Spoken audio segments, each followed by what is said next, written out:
I'm going to call this executive session to order. The City Council will now meet in executive session to review the performance of a public employee pursuant to RCW 42.30.1101G. The City Council will be in executive session until 5:45. And let's see. Per RCW 42.30.1102, the executive session may be extended to a started date time by announcement of the presiding officer, and the council may take final action at the conclusion of this executive session, and we will enter executive session.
Okay, I'm going to call us back to order, and if there is a motion.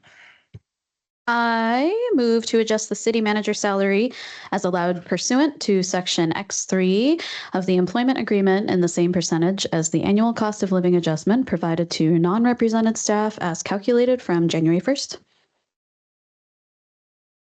Second. All right, it's been moved and seconded. Anything further from council? Any opposed? All right, seeing none, that motion passes. And we will be adjourned until our regular scheduled meeting at 6 o'clock.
All right, I'm going to go ahead and call this meeting of the Sequim City Council to order.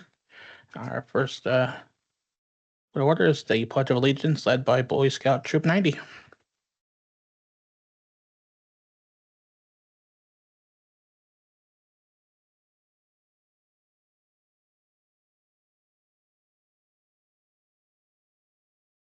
Please join me in the Pledge of Allegiance.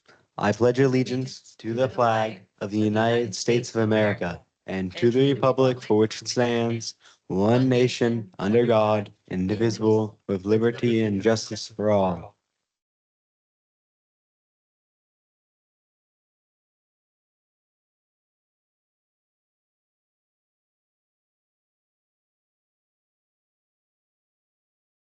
If the city clerk could please take roll call.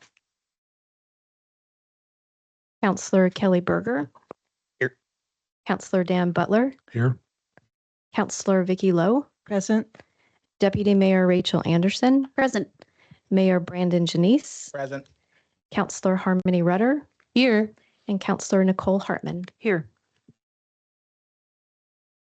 Approval of the final agenda. Any changes? Move to approve the agenda as presented. And I will second that. All right, moving to second. Anything further? Seeing none. Any opposed? All right, seeing none, that motion passes.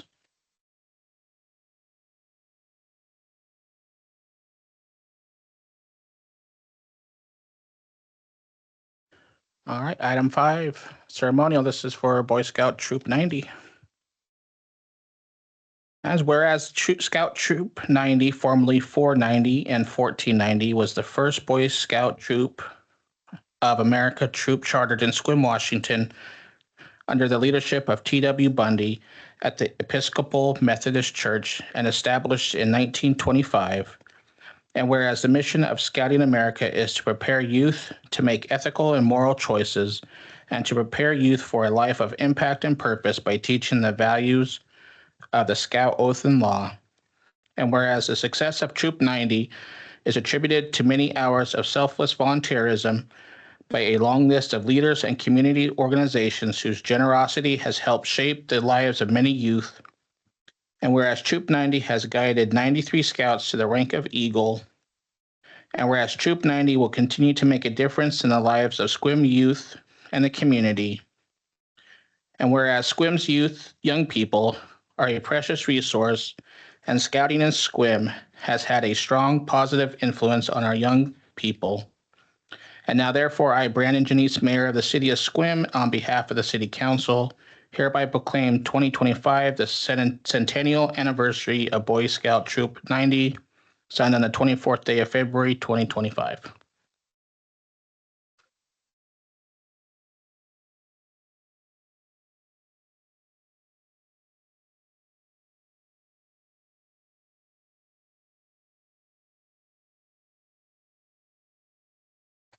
And if the troop leader wanted to come up and say anything.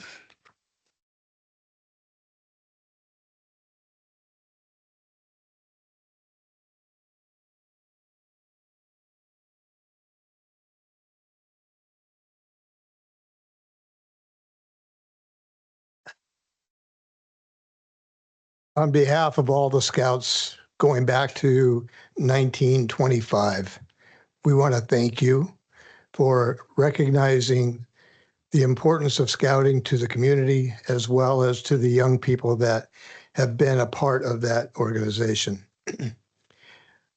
We are looking forward to the next 100 years, although I know my scouts think I'm old, but I don't think I'll make it that long.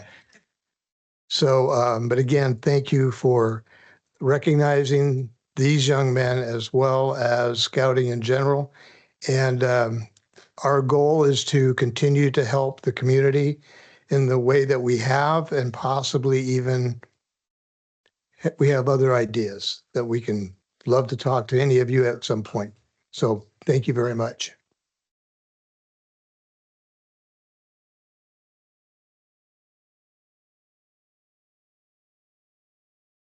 Brandon?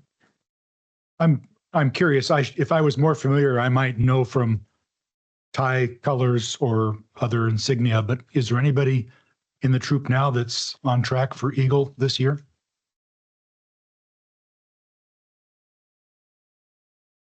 We do have one scout right now who is a life scout. He has a project to do, which I think he has chosen. It just hasn't been started yet. And he has like 2 more merit badges.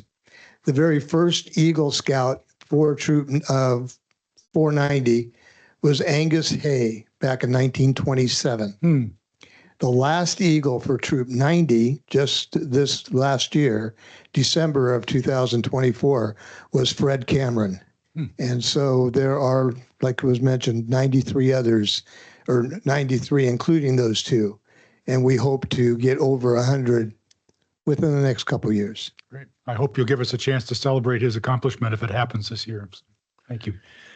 And I would just add, this isn't my meeting, but I had 4 boys and they were all Eagles, and we were always looking for Eagle projects, and just the city would be happy to work with your troops and your boys on any of that. We've got park projects. We've got a lot of things around the city that we could always use. We'd partner with you to accomplish a community project. So let us know.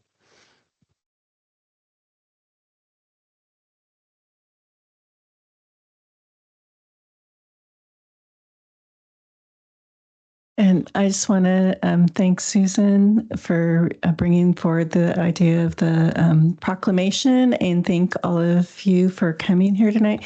Would it be out of line to ask them to introduce themselves? Is that okay?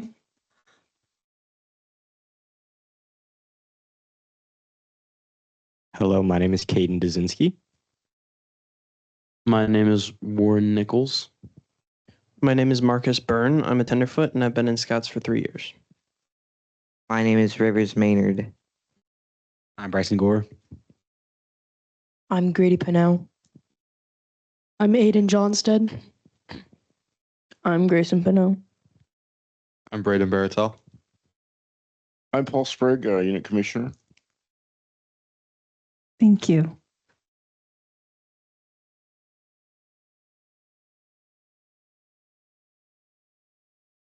If I may, we are 2 short tonight. Malachi Byrne and also Gabe. Can't think. Robbins. Gabe Robbins and Malachi Byrne. Guy. I'm sorry. The last 2 are fairly new. So I just watched Malachi win the Irrigation Festival Royalty Crown on Saturday night. So I understand why he's not here. I think Gabe is his cousin, right?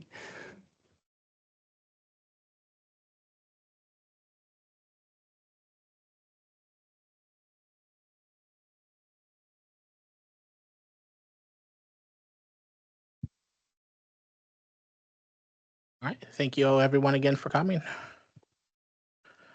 All right. Item 6, public comment. All right, this is a limited public forum. Individuals providing public comment must not disrupt or otherwise impede the orderly conduct of the meeting. And this is not a forum for hate speech. The city of Sequim supports the public's First Amendment right to free speech, but it does not support hate speech. And speakers are expected to be courteous and refrain from making hateful comments, sounds, or remarks. And any offensive words and conduct shared by the public do not reflect the city's values. And the city of Sequim stands firm in its commitment to be an inclusive community and rejects discrimination of any kind. City Clerk. No one has signed up for remote public comment, so it'll just be in person tonight. For individuals attending in person, please take a moment to silence your cell phones. I will collect the public comment sign-in sheet shortly. If you wish to comment, please sign up now. Each person will have 3 minutes to speak on any topic, and there will be a timer visible on the screen. A total of 30 minutes or 10 speakers will be permitted for public comments. Please state your name if you are representing an organization and your city of residence.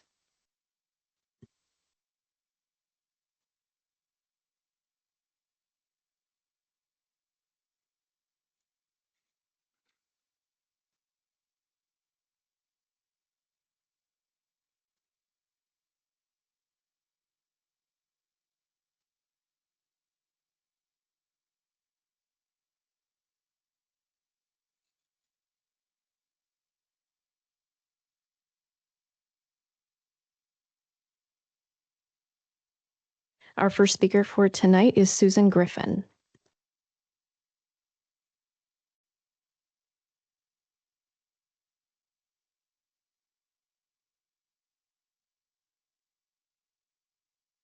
My name is Susan Griffin, and my husband and I live in Sequim.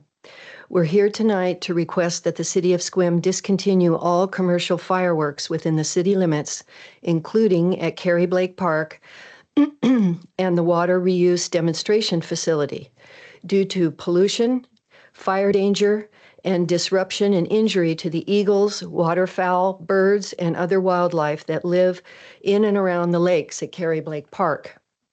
The documents we've distributed to the city are a result of the last 7 months of our group working through the public process started last summer with the Parks, Arbor, and Recreation Board.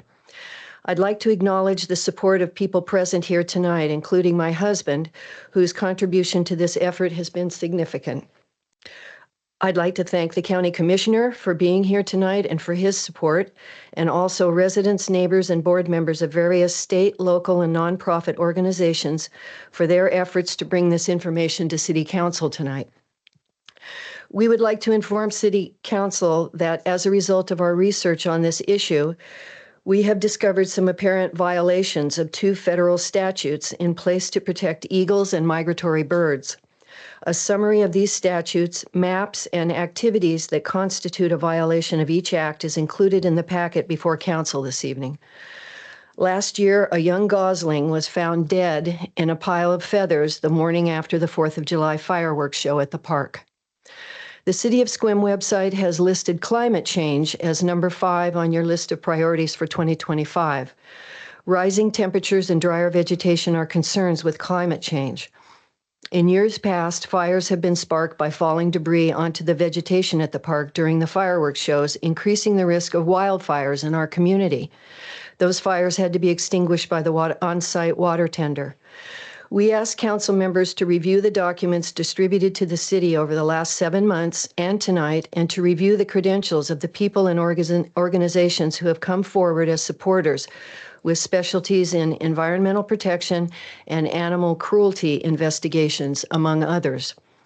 We asked the city to consider switching to low-impact holiday displays, as other cities have already done on the West Coast, and move them and also any nighttime drone shows out of Carrie Blake Park and to the high school athletic fields in the city center. This option solves many concerns presented tonight and provides the city with an action plan to reduce wildfire risk related to climate change. Council will also need to take appropriate action to address compliance issues with federal guidelines. We ask Council to place this topic on the agenda for March for further discussion by Council members. Thank you.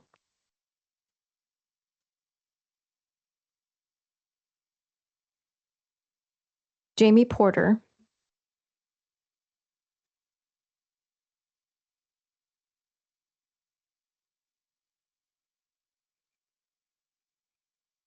Good evening. I'm Jamie Porter. I live in Agnew, but tonight I'm here representing Protect the Peninsula Foundation.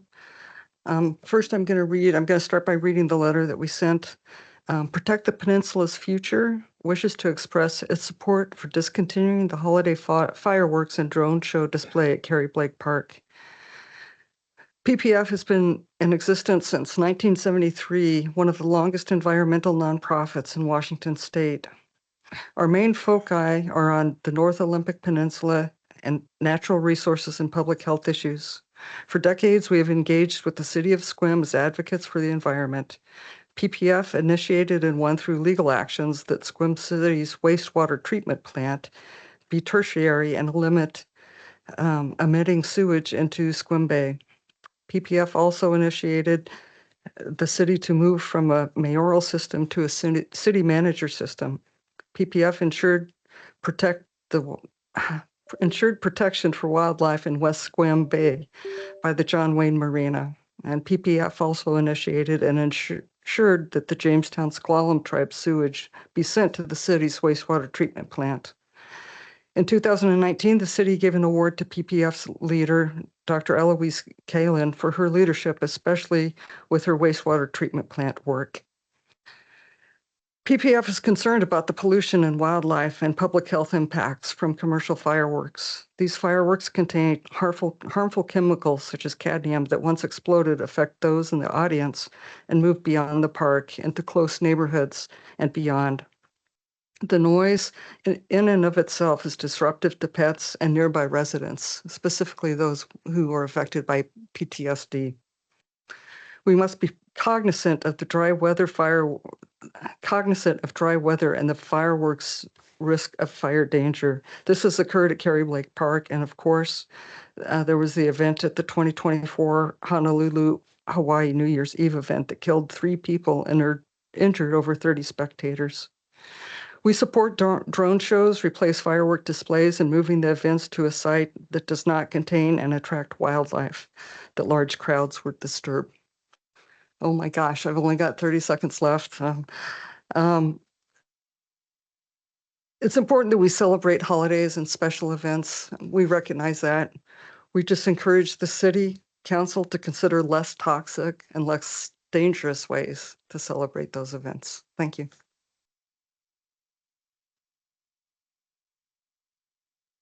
Darlene Scanfeld.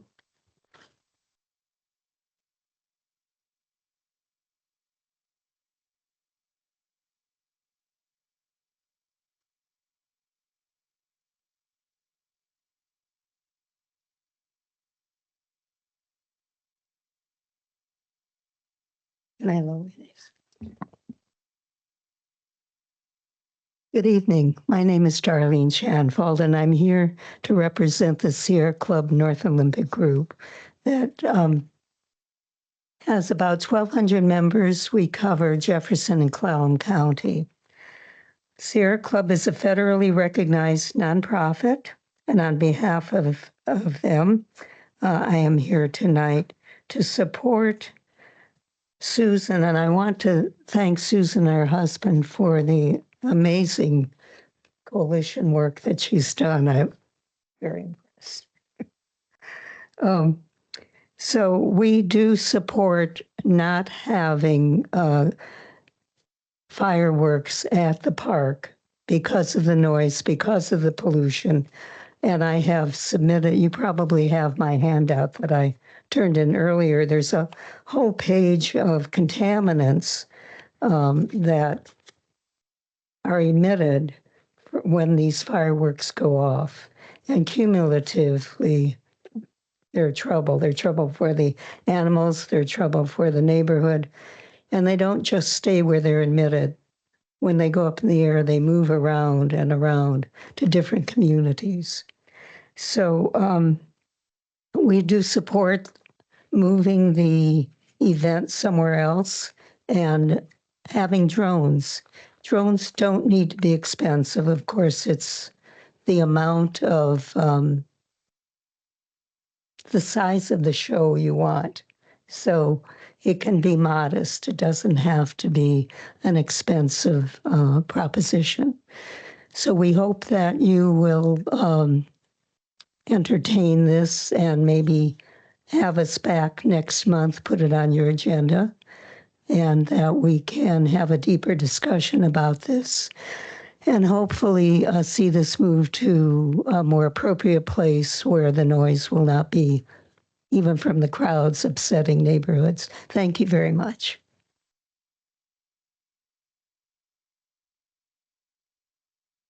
Steve Kohler.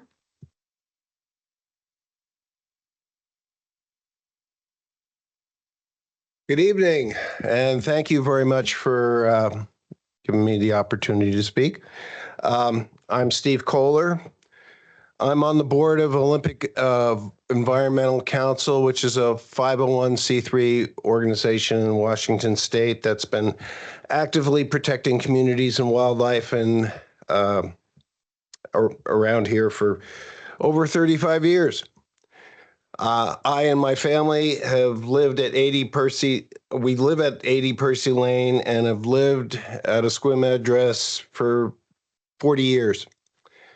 And I also want to address the 4th of July fireworks display at Carrie Lake Park. Washington Department of Fish and Wildlife has established an Oak Prairie restoration project immediately north of Carrie Blake Park using taxpayer dollars. This project is unnecessarily threatened by the ignition of fireworks near tall, dry grasses during the display.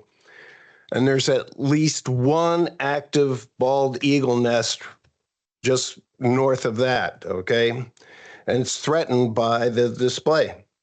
In addition, surveys by Cornell Lab of Ornithology volunteers have identified 145 species of birds using Carrie Blake Park. Recent surveys have recorded over 2,000 individual birds of various species simultaneously using the park at any one time. Birds and other wildlife species, in addition to domestic animals and pets, are severely traumatized by extreme decibel levels of fireworks displays. We should feel blessed to have so much wildlife in the park instead of, discouraging them from being there. So we support switching to a lower impact display, such as a drone, as has been previously mentioned, and eliminating fireworks threats would be a benefit to nearby residents and their pets, as well as to native wildlife species, and that we should be sharing the space with. And thanks again. Have a great night.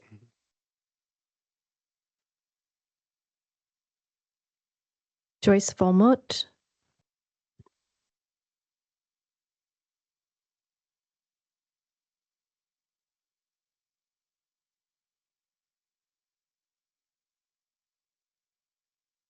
Thank you for allowing us to speak. I'm Joyce Volmut, the co-chair of Olympic Peninsula Audubon Society, and you have our letter of support for discontinuing the Carrie Blake fireworks. This is a particular time within a bird's life. Other people have mentioned fire dangers as the most important, but for our benefit, I believe it's the birds' time because they're nesting during this time. And Carrie Blake is a wonderful place. The city should be proud of the amount of birds and other animals that are in Carrie Blake Park.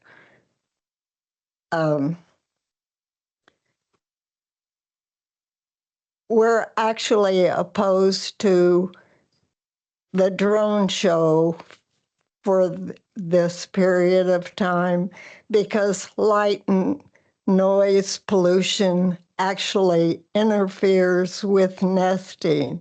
And there are studies that show that birds with light pollution have difficulties nesting at this time.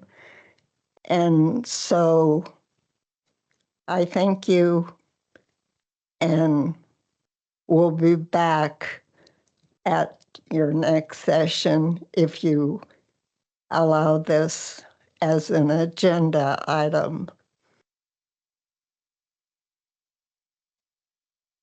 Doug Wright.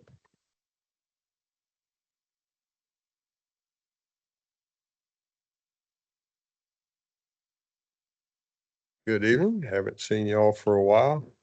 Some of you may be glad of that, but I'm Doug Wright. I live in Hendrickson community in Sequim.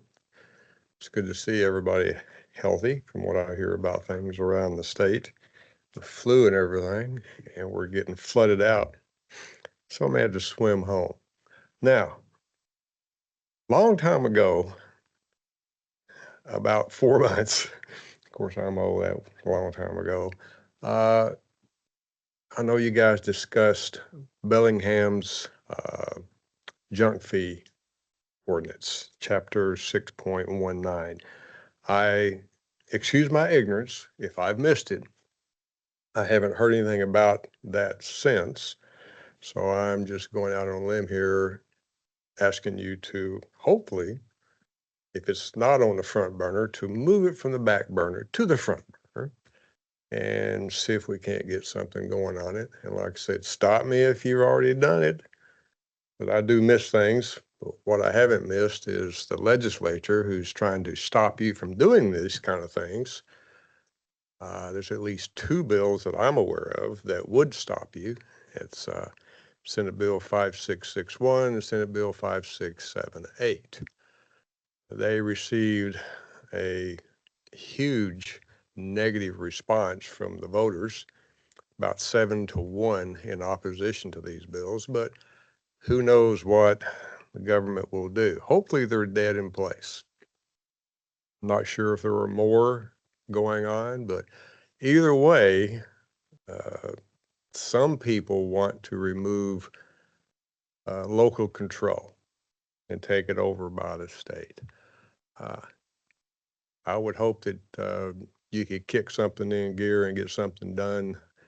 And I understand, I was told that Bellingham may have theirs in place within a couple of weeks. I don't know that to be a fact. I just was told that. So, like I said, I may be ignorant of what's going on, but if you guys are working on it, fantastic.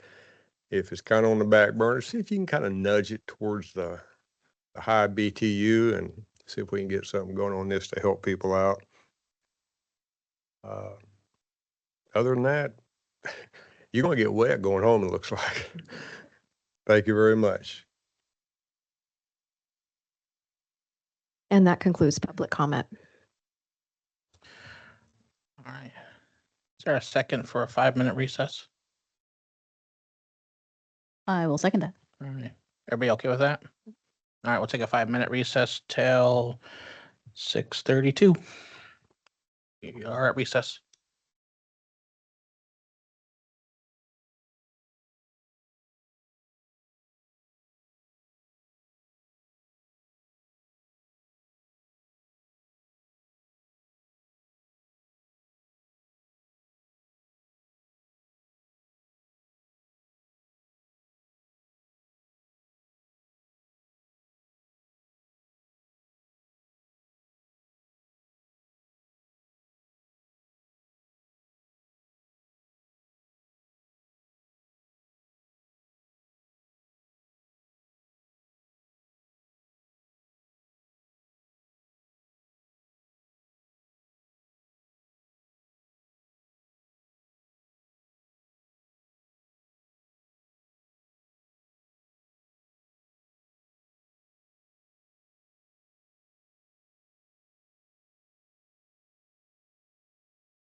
All right, I'm going to go ahead and call us back to order.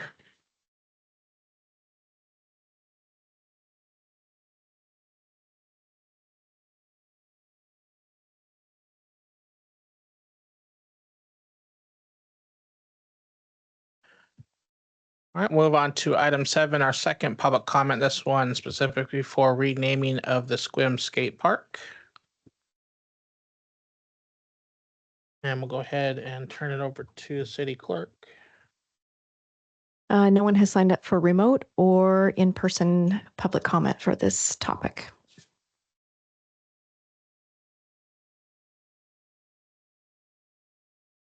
Was there an option of extending it or moving to vote you said mentioned earlier? At this point, it's council's decision if they want to make a motion to move forward with the name change or have discussion and come back at the next meeting. It's up to council how you'd like to move forward with this. I would say my preference would be just because that way I could reach out to Shelley and Mark's wife to let her know, maybe just put it on next one and then so I can just let her know. Mm-hmm. If we need a formal motion, I motion that we bring the renaming of the skate park to as a general business agenda item to the next meeting. I'll second that. All right, moving seconded. Anything further? Any? I think it's worth noting that of all the comments we've received, and they've been abundant, it's been overwhelmingly affirming, and I appreciate your taking the initiative on this, Brandon. It is quite clearly in the interest of the city. All right. Anybody else? Any opposed to the motion? Seeing none, that motion will pass.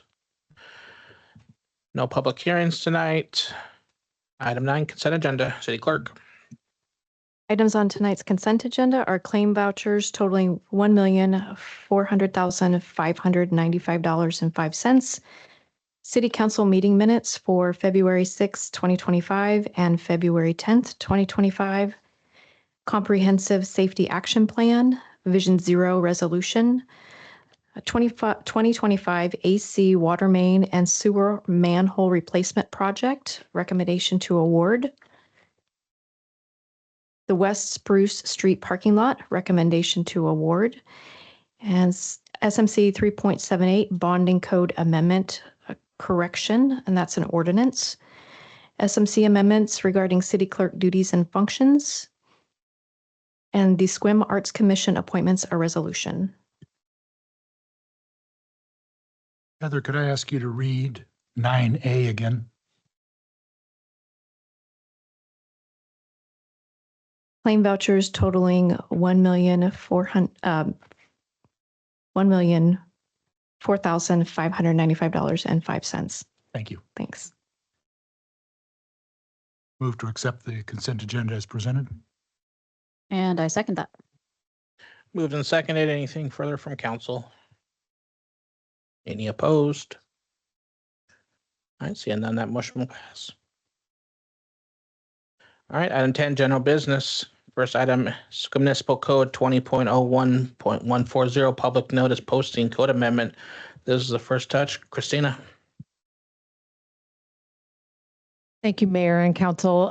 We hope that this was a fairly straightforward proposed code amendment for Council. The gist of what is being proposed tonight is that currently the practice is to go and have an affidavit as part of sign postings. And what that means is it involves the applicant needs to go out and actually have a statement that is notarized in front of a notary officer, which seems to be, at least in more contemporaneous and modern views, a little bit excessive and redundant. Perhaps there was a reason for it back then, but Sequim is looking to follow the lead of many jurisdictions and just modify that to, rather than requiring a declaration notarized, is that we would have the applicant sign an affidavit that they have posted the property in accordance with the law and provided the notices to the public. And that way an affidavit does not have to be notarized. It's still under penalty of perjury. So there is recourse if they don't do what they're supposed to do, but it just removes that step of requiring a notary public. Any questions for council? Thank you very much. All right, if there's none, there is a motion. I move to waive the second touch on this matter and direct staff to prepare an ordinance amending SMC 20.01.140C1 to be presented on the consent agenda of the next available meeting. I second that motion. All right, it's been moved and seconded. Anything further from council? Any opposed? All right, that motion will pass. 10B 2025 municipal funding update. Matt. Thank you.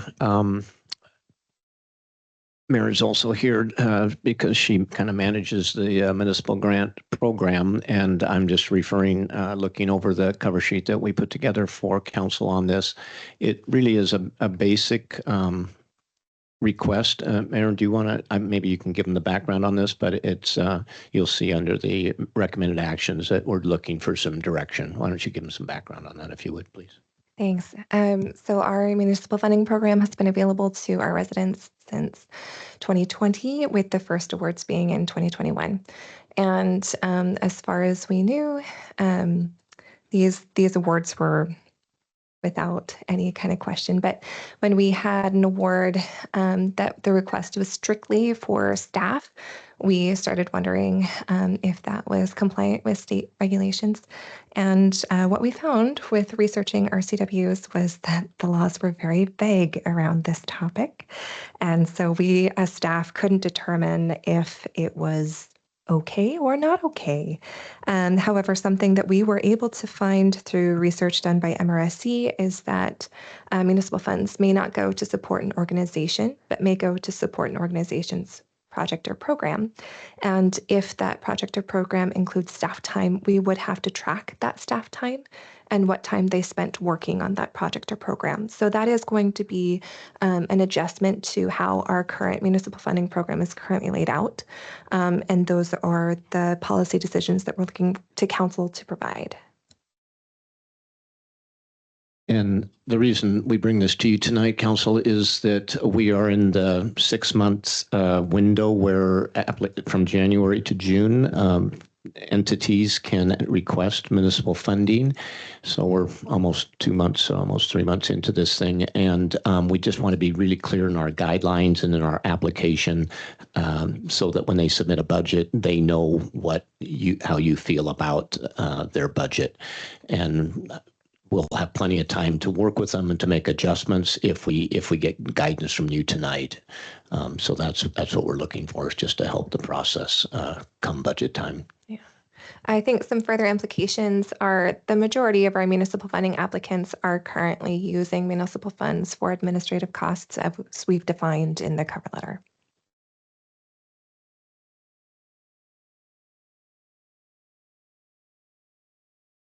Having been the administrator of large projects in my former life, I recognize how difficult it is to fund the administrative indirect costs of running a project. And so I would be in favor of allowing this municipal fund to fund those because they are essential to the project running effectively and getting good reporting and being held accountable and so on. Underfunding that aspect of a project is not in our best interest.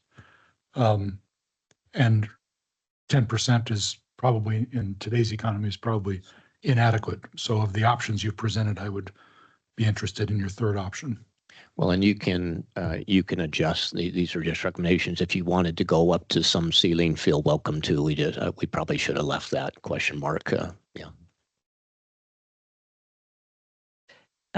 I agree with Dan. I run a small nonprofit, and I have to track my hours under 10 different grants every day. So it's not that hard. I just write it down as I go. The current de minimis amount being used for federal grants, if you can still get them, is 15%.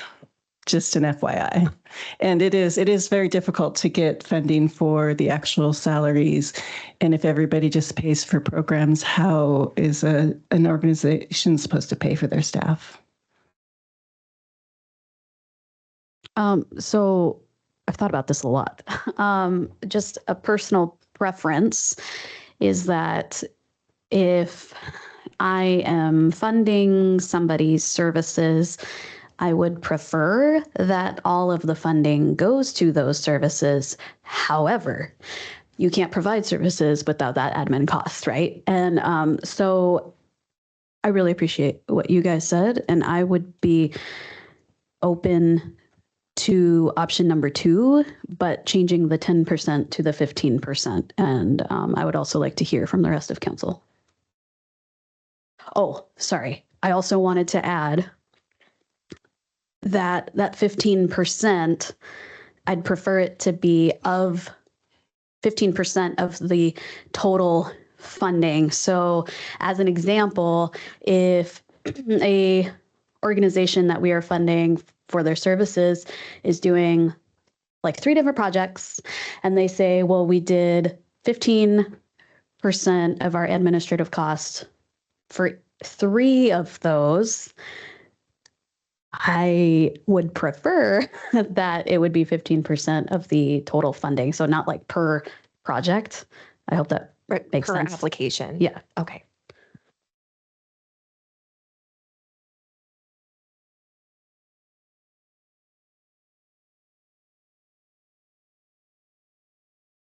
Can I ask a question, Maren? So how much of the funding that we grant is for purchasing of things that aren't staff time? I mean, what are trying to think of what program costs would be besides staff time, because providing technical assistance and like the navigator, like we funded for the Y, I think those are pretty important things. Right. And then purchasing what with the rest of the money, I guess. So for example, from what we've been able to track, and again, we haven't exactly been tracking admin expenses, so this has just been from the budgets that have been reported. We have about 45% of municipal funding going towards admin expenses, with 10% variation based off of what we can't track right now. The rest of it is mostly going towards promotional materials, training, outreach efforts, vouchers for travel to get underprivileged populations to certain services, also direct services for food, gas vouchers, hotel stays. That's just for a few of the entities. Some of it, they host trainings, and so it's in order to do outreach and educational materials, those kinds of things. That's just off the top of my head. I'm sure there's more. So the navigator that we're funding, are you considering that all staffing? Even though are they doing outreach and helping connect people to services? Yeah, the majority of their that budget is for salaries, wages, and benefits, but then there's also a portion that's for programming as well, such as outreach and vouchers. Okay.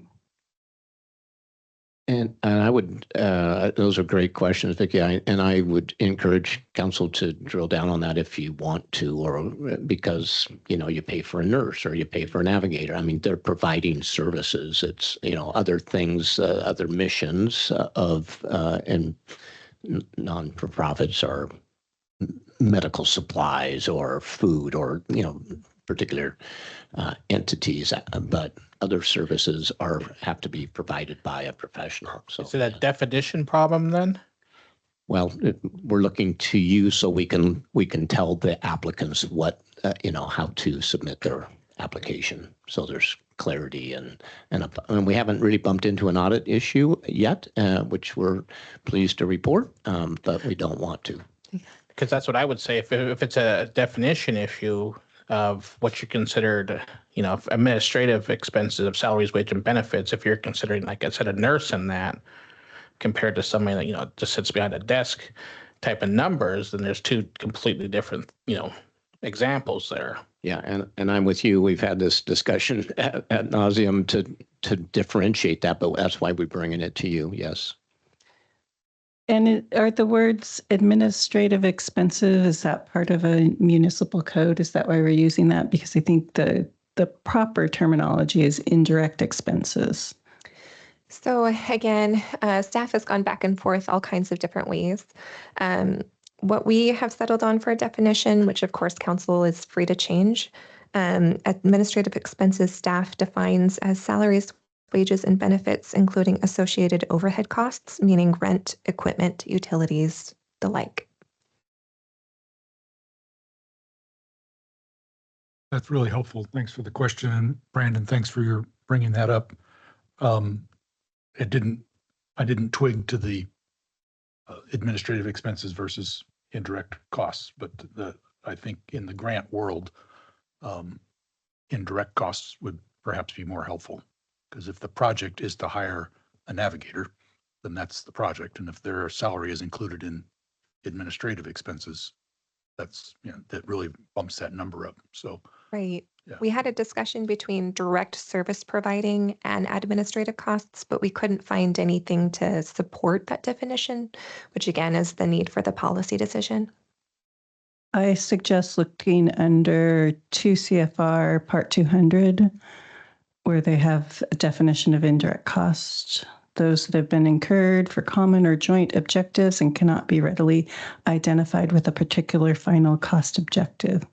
So overarching that they reach across the organization, and then the actual costs for the program or the services being provided. What was that again? 2 CFR Part 200. It's like 0.414. Thank you. And I think that does follow the guidance that we received from MRSC stating that municipal funds may not go to support an organization, but may go to support a project or a program.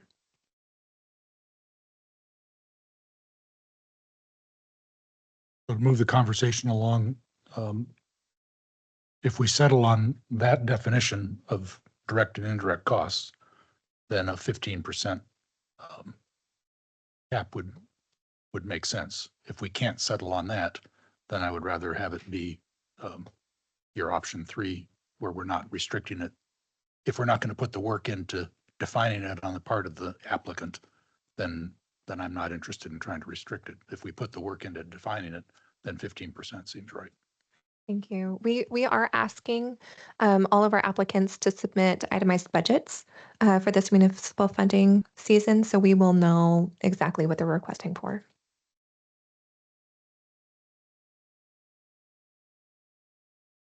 Would it be helpful if we,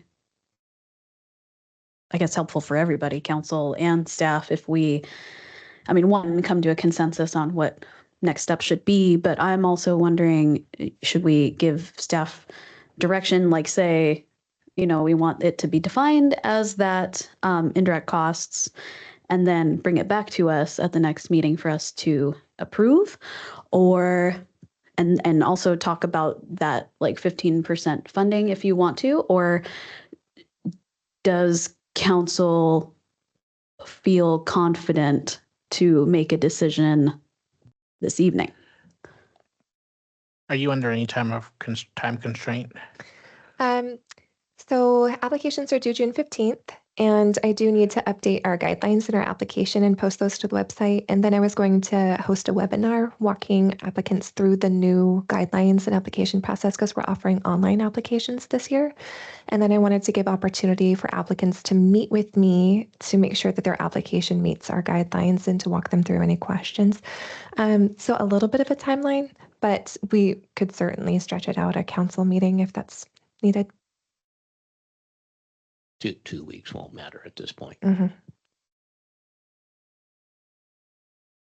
staff, if I could look, be comfortable with having heard this conversation to come back in the next meeting with a recommendation and give us something to work with, other than trying to craft it. Absolutely. If we have four thumbs to kind of pursue that, I think we've heard it very clear. Yeah. So we've got a majority here, and happy to count that as a direction from council. So just for clarity, we're coming back with the understanding that we need to define indirect versus direct expenses with a cap at 15%. Okay. Yes. Thank you very much. Thank you, Mary.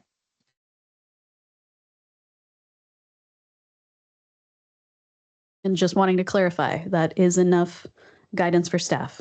Okay.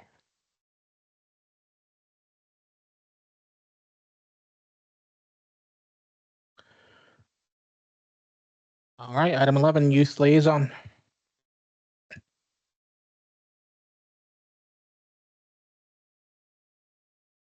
Good evening, everyone. And for the purpose of the record, this is Lincoln Forrest speaking. Recently, the high school has had the tryouts for our upcoming musical Oklahoma. Later, we'll be back at a later date to say when the actual performance is. Our spring sports begin soon, and we're very much looking forward to that, as well as our boys basketball team placed third in districts and are going to state. Here's Malia. For the purposes of the record, Malia Nelson. On March 1st, our Interact Club has our 7th annual Walk for Water. We start at the middle school and we walk all the way to the Railroad Bridge Park. And we do this to symbolize the journey that a lot of kids in Africa, specifically Nigeria this year, have to take to get clean drinking water every day. If you would like more information about this fundraiser, then you can come ask questions or you can come up to me after the meeting. But that's on March 1st. On March 8th, we have the Color Run, which is a community event, but we also have some school clubs that are volunteering. So that's something to definitely look forward to. And as of past news, 2 weekends ago, the senior class had their senior class play, which was Squimderella, and it was held in the high school auditorium. So if you had the chance to see that, it was a great success, and we raised a lot of money for the senior class. Thank you. City Manager. Did attend that play, and you did very well. She was a star. I will refer you all to an email where you have my city manager report. 1A really comes from the city manager office, and I just wanted you to know that we did submit the TIF proposed, I think it's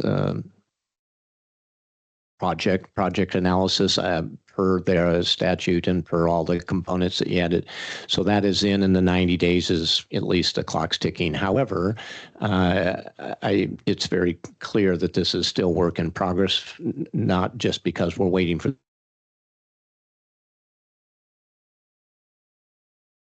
specialists working with our legal team to decide if we really want to even pursue this. So it's still something that or can pursue it. So still looking at some other options, but at least it's submitted in the you have to do that part. So we'll get it. We'll hear back from them. Apparently the state uses the full 90 days, and we'll hear back from them in the middle of May, and then you'll have some. We'll know where we're at that point, and you'll have plenty of time with some public hearings for council to make a decision then. So that's work in progress, and we've alerted the junior tax districts of that and forwarded the project analysis to them as well per statute. Anyway, The other thing I think I'm very excited about is, of course, I always get excited about technology and software and things that bring efficiency. So 1D really talks about two real important new initiatives. One is Laserfish, which is just a software that has been used forever by a lot of different organizations, particularly municipalities, and we just had that kickoff with them. Have a great vendor that we're working with there, and then we kick off our Gov AI tomorrow. With that, and more to come on that. I can share information with you. SMT will be trained in that tomorrow. Under communications, of course, is the Sunshine Festival. That could be communications and parks, whatnot. I did receive an email from Emma Jane today, kind of outlining it's next weekend. It's Friday the 7th and Saturday the 8th.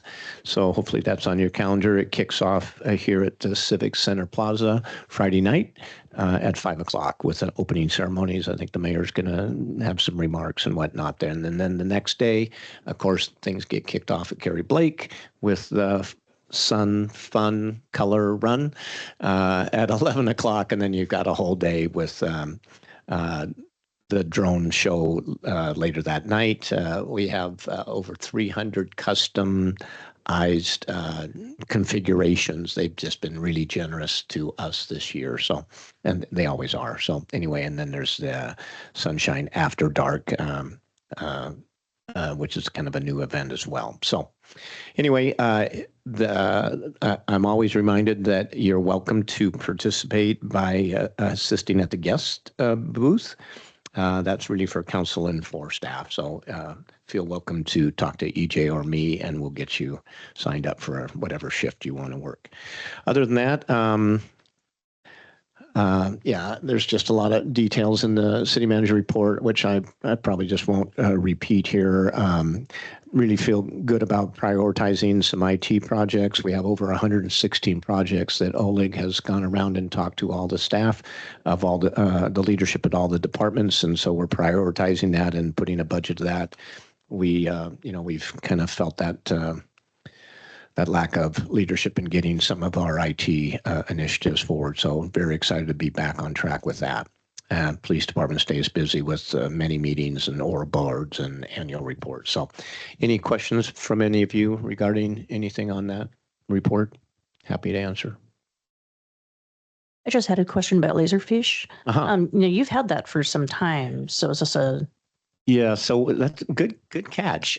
So we, about 2 years ago, we initiated a contract with them, but only for a very small sliver of their functionality. And when which is really for public records and used for the searching function of it, it's a deposit repository function. When we look to try to really expand that functionality, which it's incredible that it turns out that we were paying for the full functionality when we actually pursued that. And so now we have switched to kind of vendors that are much more helpful, really high marks that we're working with and moving into more of the functionality that Laserfish offers. So. Thank you. Just to add on to that, purposes of the record, Christina Nelson Gross, City Attorney, we were very aware that we were only using a small portion of the functionality, but there was so much other tech that was coming to the city, Tyler being a big one, that an organization as small as ours can only handle a certain amount of change management. And so now that we're more or less through Tyler, it is a good time to go back and start revisiting some of these things and, using more of that functionality, because as Matt has mentioned, there is a tremendous amount of horsepower there that we have yet to tap. And so that is one of the things that we are looking forward to doing with this new process. A quick question, just to clarify, Laserfish is the software, or I'm going to call it software because that's a word that it is. Okay. Software platform that is used to handle all of the online agendas and such. No, that's a clerk function, and that's clerk does this, and it's for a lot of other, and I can try to walk you through some of that functionality that we're going to start tapping into if you'd like, but the clerk software is. The clerk software that you access your agenda is iCompass. The public records software that we use is Next Request.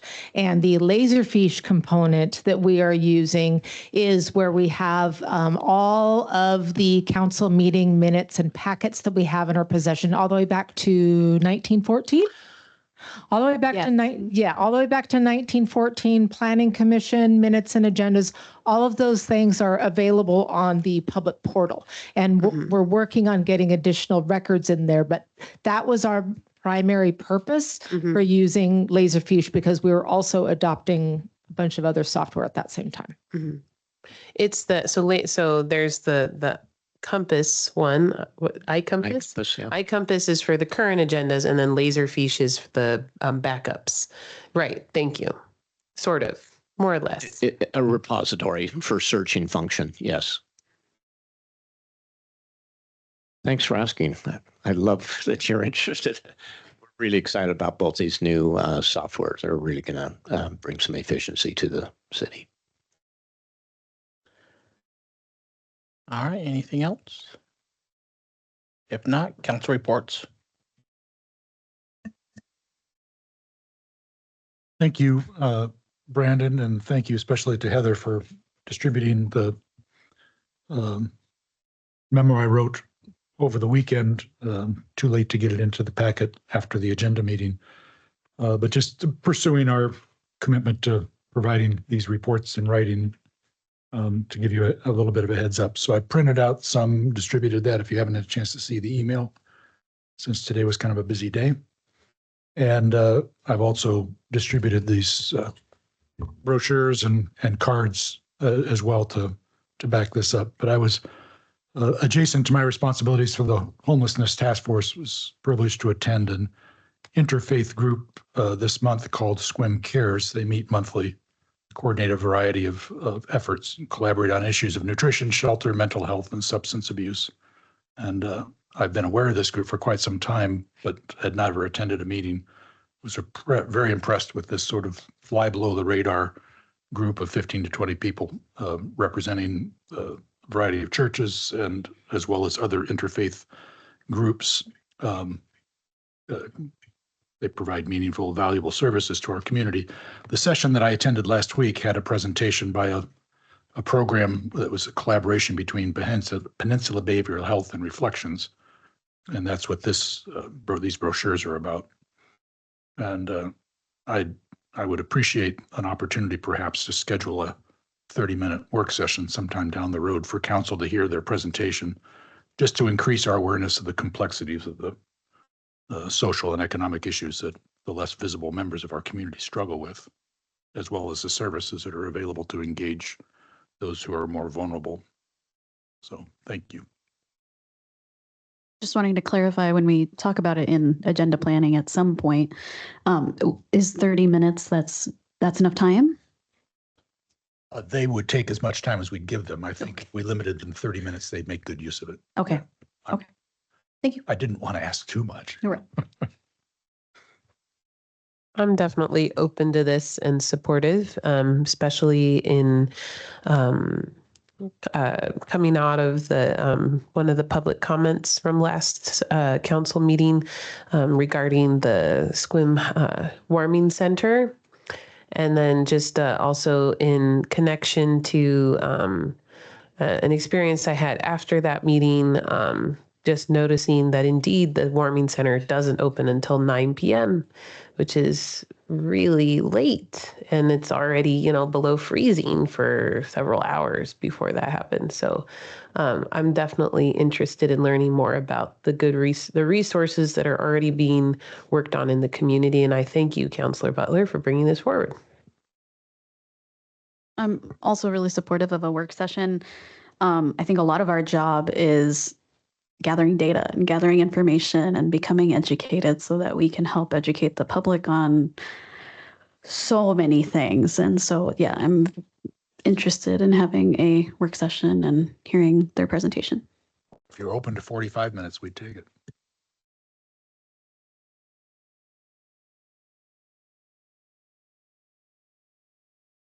Anybody else for council reports? Thank you. I just got, so today's been quite the marathon for all of us. We've all been here since 10. And right after our 10 o'clock meeting ended, the Sequim Arts Commission happened. So just wanted to give a really quick update. And we've already approved the new members, the new commissioners, so that's wonderful. As usual, the Arts Commission is doing a ton of amazing work to bring arts forward in the community. They are planning to bring art education to Grey Wolf, and the Arts Commissioners are doing that in their Art Commission capacity as volunteers. Rachel Anderson was one of the guest speakers at the Arts Commission meeting. And she has a really super awesome idea about coordinating the Shiso Sister City display here in the lobby of City Hall with the First Friday, or First Fridays and opening exhibitions. The opening sessions or opening sessions of the exhibitions for the art in the lobby as well, the gallery so those two would be coordinated, and your ideas are excellent. So I look forward to seeing them come together in terms of art commission in the gallery and also Shiso City. And there was a lot of talk about the Sunshine Festival. The arts coordinator of the city, Sarah Hurt, has been working a lot on it, and I can't wait to see all of the epic things that she's been describing in real life, in person. And trash and fashion's a big deal right now, so fabulous. That's all I have about Sequim Arts Commission at this time. Thank you.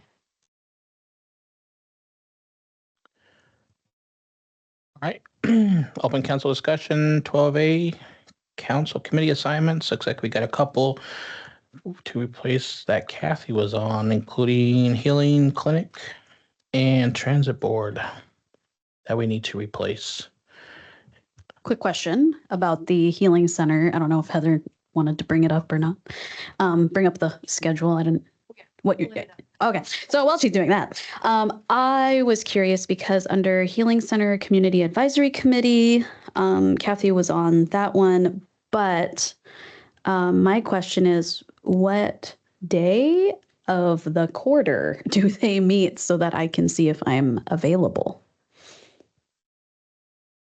I've been on that as well. Okay. And Kathy was backing me up on it. Got you. I believe it's the first Tuesday of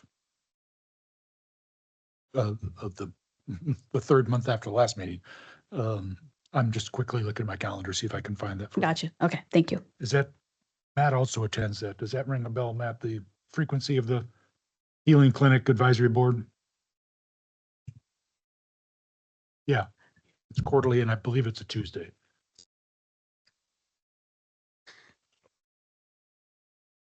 So I guess, I guess a follow-up question. Starts with a T, right? So a follow-up question would be if on the spreadsheet, it says that only one council member is required to be there.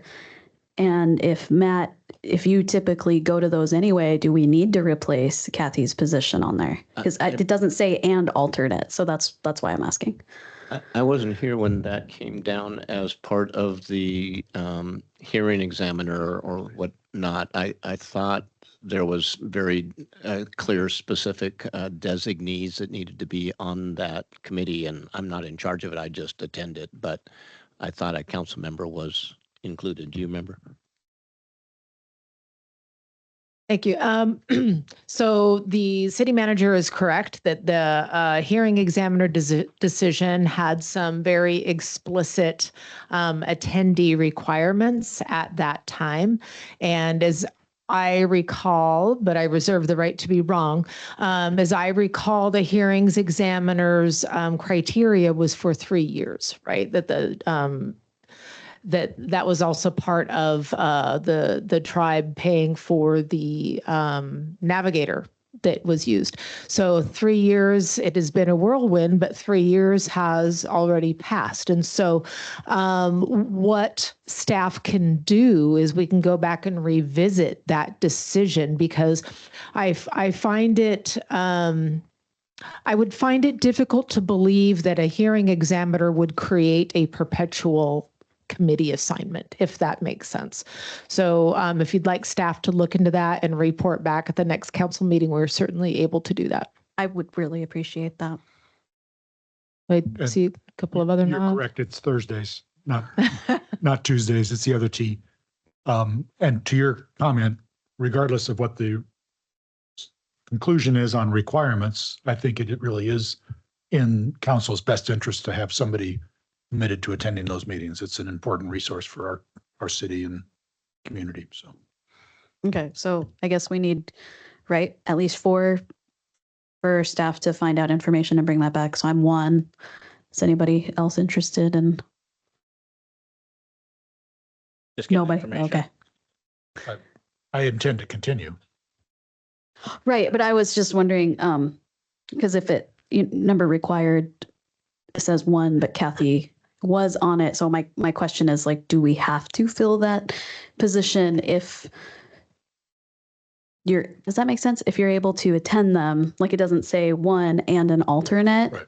So that's why I'm asking, is just to have some clarity and an update on that. And if it's been 3 years, also curious, like, does it have to keep going or not? So If I'm having a hard time reading the colors or the graph, but if it says 1, we do have Dan on there, and I attend every month, and I don't remember Kathy ever being on that committee.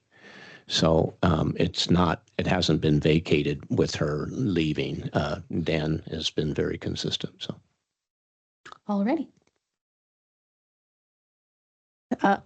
And sorry, council, the police chief just informed me that the 3 years is up in June. So I misspoke. Thank you, chief. And so it is still timely for a review if council is interested, but. All right. Transit board. Kelly, you in favor of mind-boggling, boring committees? This is for you, if you are available. Unfortunately, I am not available. No. Sounds riveting, though. Oh, it is. I really enjoy it at all. Yeah. Does anybody have an interest in the Sequim chamber?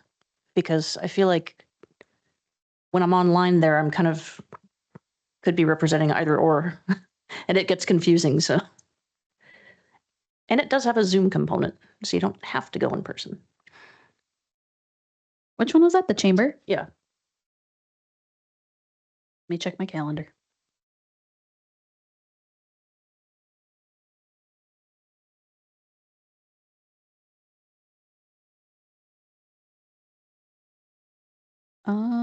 It looks like, yeah, my third Thursdays are pretty open. So I can take that on if that's helpful If you're for you. interested. Yeah, it is very interesting to hear what's going on. Yeah. Yeah, definitely. You'll see me on there. Excellent. All right. I will add that to my calendar now.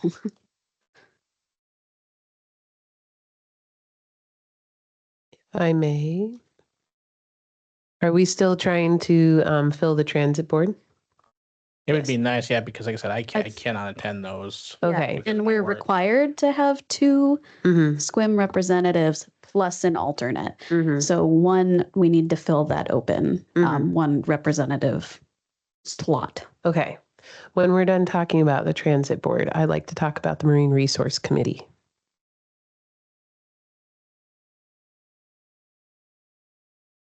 Is anybody available for that transit board though? Like I said, I think you can do it via Zoom, right, Rachel?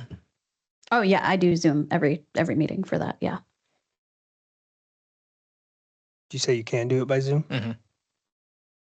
Sorry, what? Can I get back to you about it? Or do we need a decision now?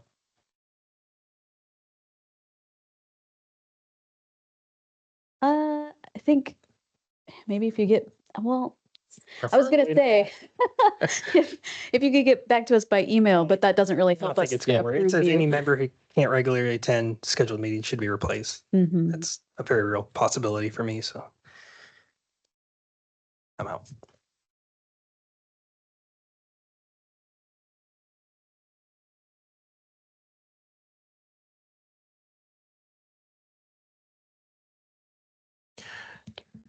So we might have to reach out to the transit board and ask them what happens if nobody's able to be a representative for that.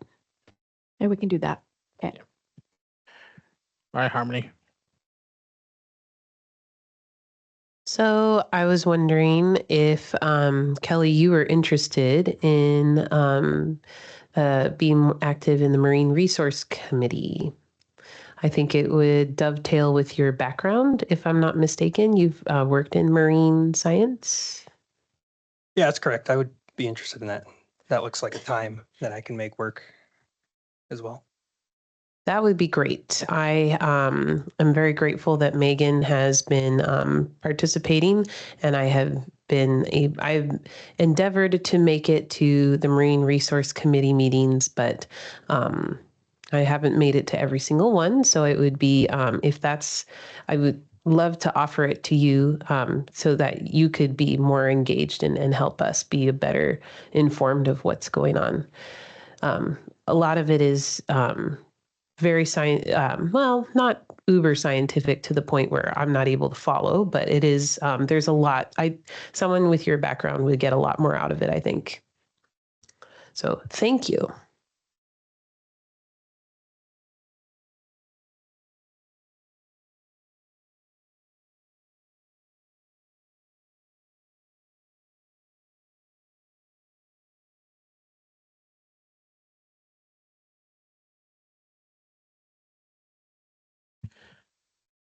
The only other one is the Opportunity Board. Matt, did you ever reach out to who we talked about? I can't remember. Pete? Yeah, thank you for that. They are changing their bylaws so elected officials can sit on there, and they're going to also have to change because they have them right now. They didn't even know. And I think they're going to also change their bylaws so that if it's elected, they can vote.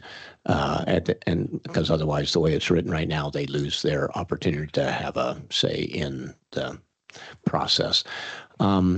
So we've not had a council member on it in the past, and there is, I think I've talked to several of you that there's a recommendation by Public Works to approach Pete about serving in that role, but we have not approached him other than if he's listening, but he knows infrastructure. It's mostly an infrastructure conversation and allocation of the opportunity funds, but again, I would say if he is interested. Oh, okay. I wanted to get confirmation, so thank you so much. Yeah, we'll approach him. Do you need a visual on that? I recommend Pete. I see some thumbs up. Thank you. Some heads nod. Thank you so much. It'd be an honor for him to do that for us. That'd be great. Thanks.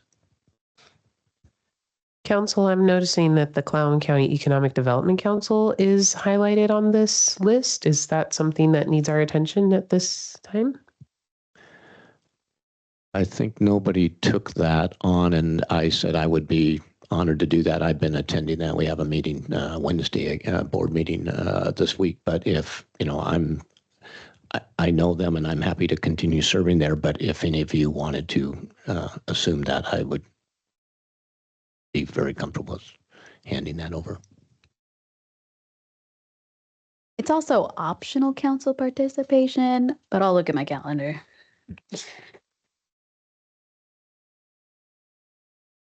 Their meetings are hybrid. They like people showing up, but that's in PA. although there's always a few that attend remotely. It does say in the column 1 plus an alternate, so that's why I noticed it was highlighted. So just didn't want it to get overlooked. I'll sign up for that.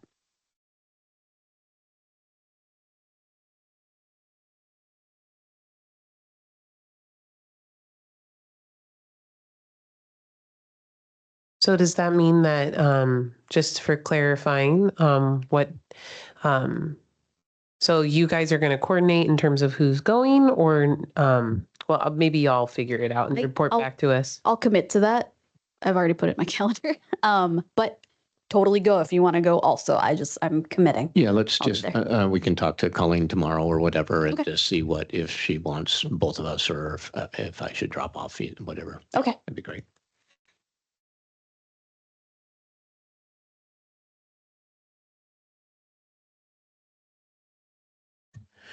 Anybody have anything else before we move on? I think that's everything other than addressing transit.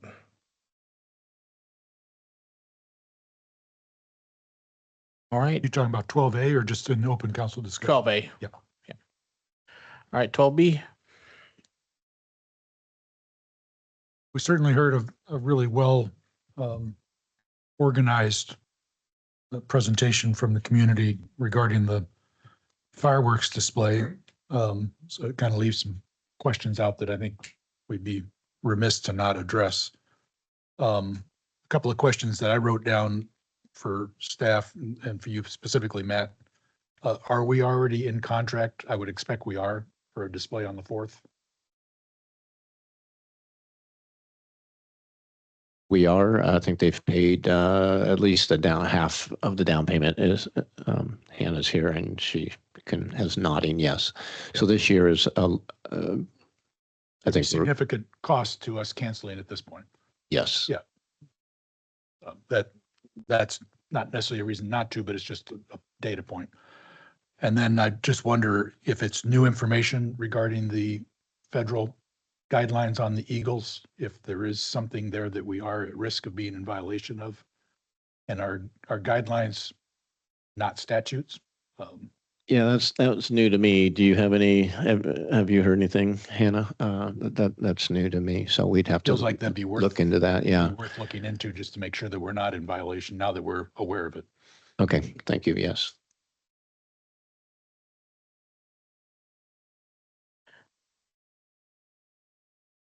Well, I was going to say, in case you need like a formal consensus, I am also supportive of staff answering those questions and bringing it back to us.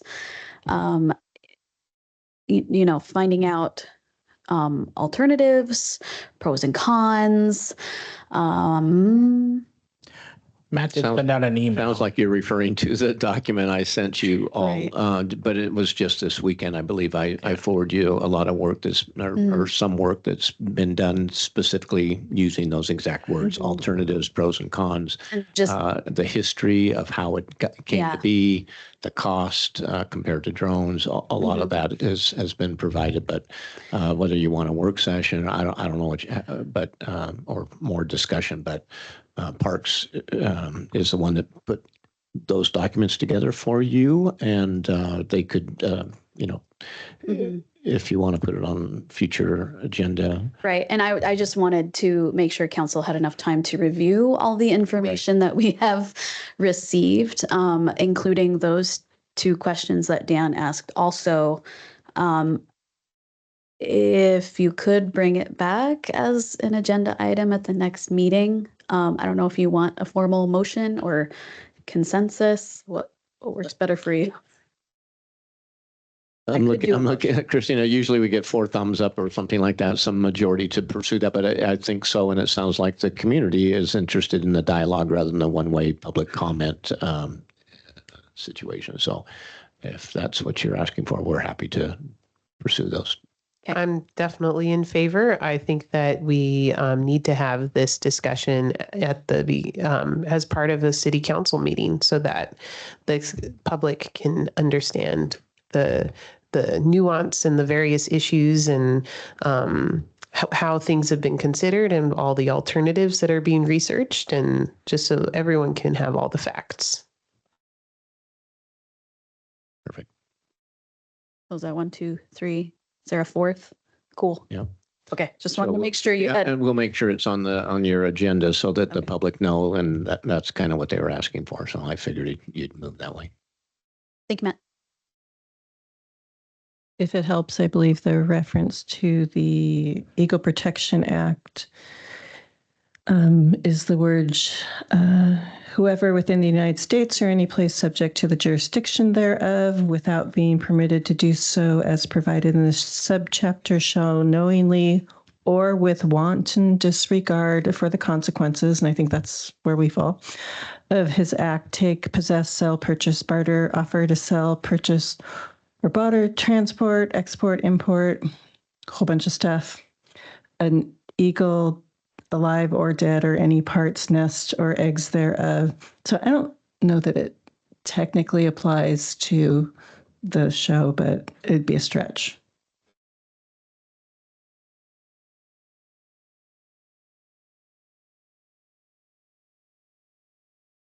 This was, a lot of thought has been put into the documents that have been provided to us, but I don't think it's been clearly advertised or at all. We haven't had it as a formal agenda item, so I think it's important to be able to have both perspectives and open discussion. And I remember we touched on this back when we were talking about, I don't know if it was about, I think it was about fireworks. And the prohibitive cost at that time of year because they're in such high demand and that we get a really great deal to be able to use them for the Sunshine Festival. I think that's a good point to bring up during that conversation. You mean for the drones? Mhm. Yes. Yeah. Exactly right. Yeah. And you're right. I've had people approach me even tonight that have an opposing view. So it's probably smart for you all to open it up to public discourse. I think it's definitely going to open a bigger picture as if what the alternate looks like in terms of a celebration. And I think it has to take, probably part of the discussion has to take place off this dais too. Since it's going to be a community, so, so we could definitely we'll get that going on the next council agenda. All right, anything else on that item? Is that coming back in 2 weeks then, or in 1 month? What exactly, so make sure we get it clear on the agenda, is the topic we want to discuss so it's not all over the place. I want to make sure we nail it down to. Right. Well, I had clarified that the alternatives with the pros and cons, which we already have, but just being able to have council have the time to review that. And plus Dan's questions, which are being recorded. So I can't remember. One was because of the federal statute and one was for something else, but I can't remember what it was. But oh, the contract, right. Okay. So,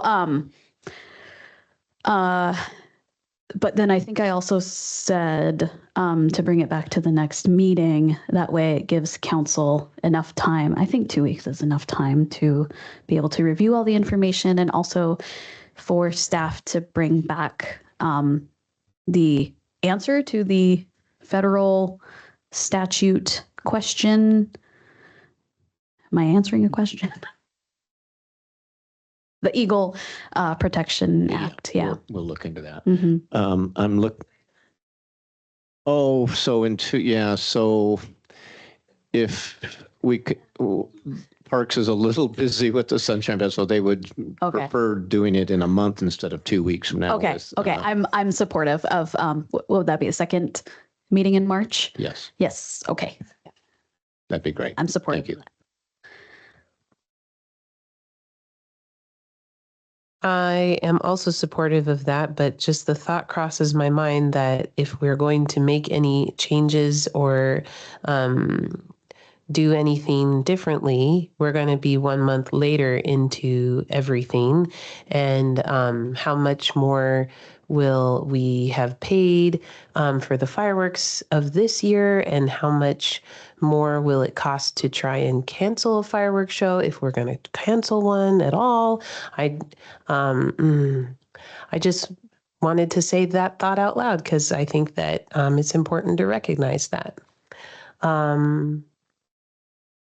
Council, if I may, if I am remembering correctly from the contract, it is 50% upfront and then the other 50% after the fireworks display.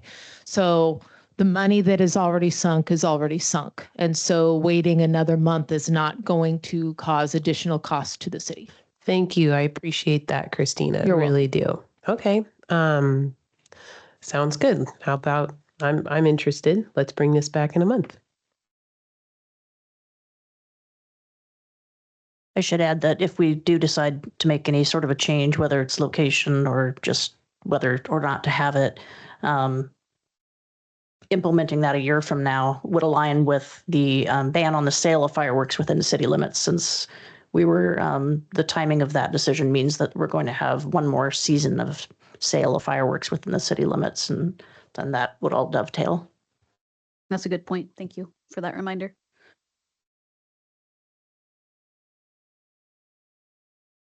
It'll be on in a month for sure. We'll figure out we'll get it on there. Anything else for that topic? All right, Doug Wright's comment on junk fees. Christina, any idea? Yeah, thanks for that, Brandon. So staff have been working on that. And as I think I've mentioned in the past, that we are strategically allowing Bellingham to do a lot of the work for us. And so we continue to monitor their progress on that. And as of, I think it's been within the past couple of weeks, Bellingham is still working through their process. They've not adopted anything yet. So, and my staff have provided me with a staff report, or I'm sorry, not a staff report, their research findings on those things. And I just have not had the opportunity to review that, but it is my understanding that Bellingham has not adopted an ordinance yet, at least as of the last couple of weeks. And we continue to monitor that periodically. And, now that we're getting the comprehensive plan and those types of things going, I anticipate being able to turn my attention to that. But again, I would still encourage council to walk slowly if other jurisdictions have not adopted such things as well. So that makes sense. I'll let Bellingham take that one. Yeah. Thank you. Or both the bills you mentioned didn't make it out of committee last, so they're done for the year.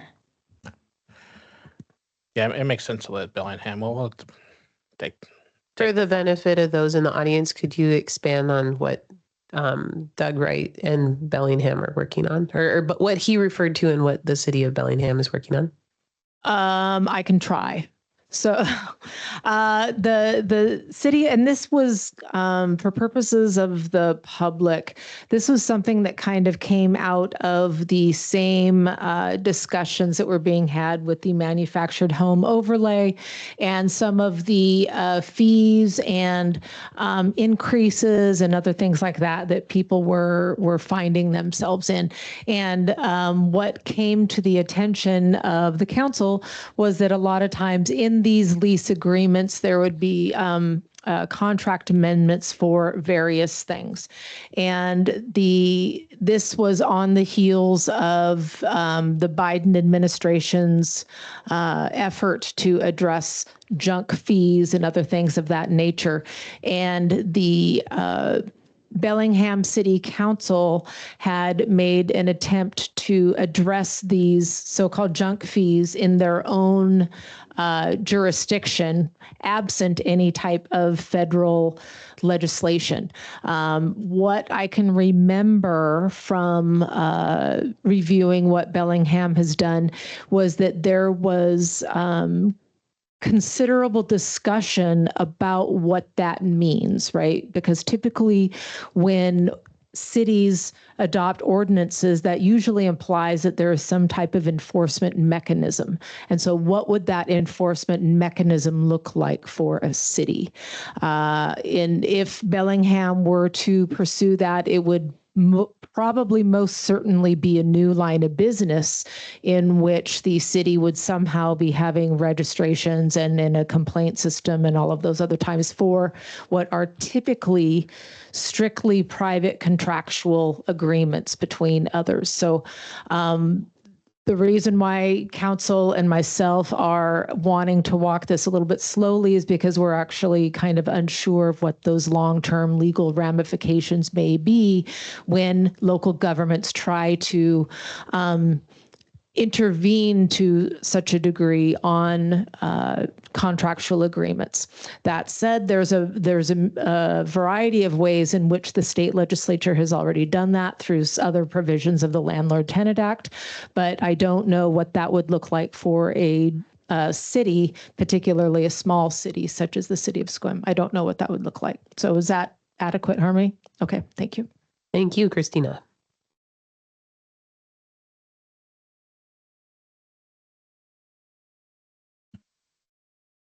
Anybody else have anything for open discussion? Just that I'm really excited for the Sunshine Festival. There's a lot of, well, it feels like a lot of new things happening this year. And one of those things is a city ambassador booth that I signed up for, and I'm just really excited about it. Ditto. I'm looking forward to it. I haven't signed up for the booth yet, but let me check my schedule. But I am doing the Sun Fun color run with my kids, so it's going to be a blast. Yeah. Also, I'm just really blown away by all the things, like I said, that the arts coordinator has been describing in the commission meetings, and the decorations are going to be phenomenal, folks. So go Sunshine Festival and the Sunshine After Dark concert. It's going to be rad. I am most excited for that, yes.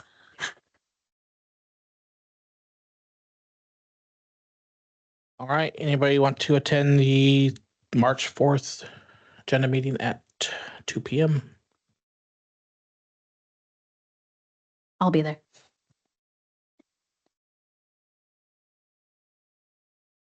If anybody ends up being able to attend, just reach out to Heather and let her know. That way, if more than one of you reach out to her, that way she can let you know that there's already somebody else attending. So, other than that, next council meeting will be March 10th at 6 p.m. And that leads us to number 14. Motion to adjourn. I'll second that. Let's make like a tree and get out of here. Have a good night.